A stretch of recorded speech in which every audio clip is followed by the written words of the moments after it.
So here we have some questions involving the rules of indices. So this one is saying m to the power of 6 times m to the power of 7. So we've got to think to ourselves, what does that mean in terms of the rules? Well, because we've got the same base of m, then the answer is going to involve m. And the rule says that we can add the two power numbers because they've got the same bases of m. So 6 plus 7 is 13. Now what I've got to realise is anything to the power of 0, we need to remember the rule that anything to the power of 0 is always 1. Now the reason it works is if I had x cubed, you'd realise that means x times x times x. If I had x squared, that means x times x. If I had x to the power of 1, that means I just got x. And if I've got x to the power of 0 coming down the power series, then just realise what happens all the time. As I come down a power, I'm dividing through by x, so x squared divided by x is x, and then I've got x to the power of 1 with x, and when I divide that by x, then it gives me an answer of 1. So there, the answer is always going to be 1. So anything to the power of 0 is 1. I could have 125 to the power of 0, the answer will still be 1. This one's slightly more complicated, but what we've got to realise is that we're doing a number to a power and a power to a power. So there are lots of ways of thinking about this.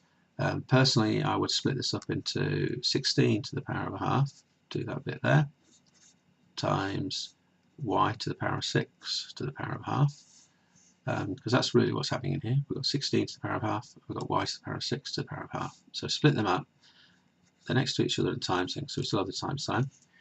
And then what we've got to remember here is that there's a rule that says if I've got anything to the power of a half, then it's always the same as taking the square root of that number.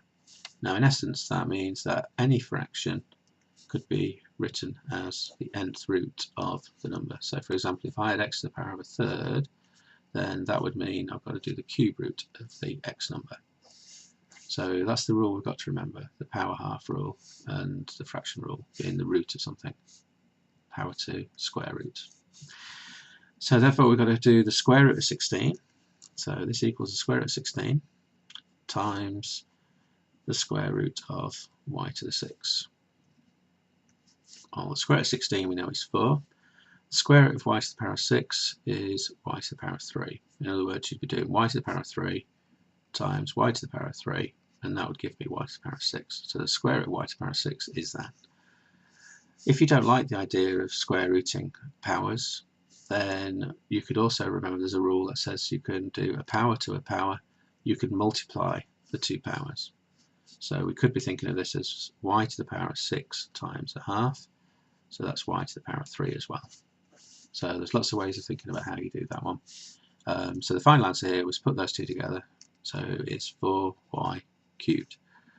Now we should check that works, of course, so we really ought to think 4y cubed times 4y cubed. Well, I'll go through bits by bits. 4 times 4 is 16, and then same basis of y, timesing, add the two powers, y to the power of 6. So our check kind of works. So we should be always checking our answers. And that's how the rules of indices have been applied for this question.